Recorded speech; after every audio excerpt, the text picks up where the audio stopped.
అంటే వాళ్ళకి రావచ్చు, అది వాళ్ళ అంచెలకు రావచ్చు, లేదంటే వాళ్ళ బంధువులకు రావచ్చు. రేపు నీ ఫ్యూచర్ ఏంది అనే ప్రశ్నల నుంచి ఉత్పన్నమయ్యేటువంటిది ప్రశ్నల నుంచి ఉత్పన్నమవుతుంది. అంటే ఒకటి మనం తెలుసుకోవాల్సింది ఏంటంటే తండ్రి ఆస్తి ఎప్పటికైనా కొడుకే వస్తుంది. రాజకీయాల్లో అది క్లియర్ కట్గా మనం చూస్తాం. అవును, అంటే ఈ మధ్య సుప్రీంకోర్టు తీర్పుల వల్ల ఆడవాళ్ళకు సమాన హక్కులు, ఈ ఆస్తుల పంపకం ఇట్లా జరుగుతోంది.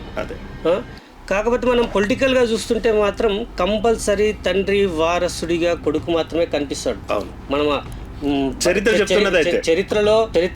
చరిత్ర చూసుకున్నా కూడా సామ్రాజ్యానికి వారసులు ఎవరంటే కొడుకులే ఉంటారు.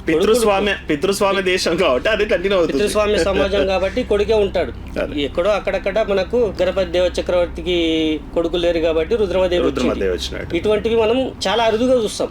మాక్సిమం ఏమంటే మనం తండ్రి రాజకీయ అధికారం కొడుక్కే వస్తుంది.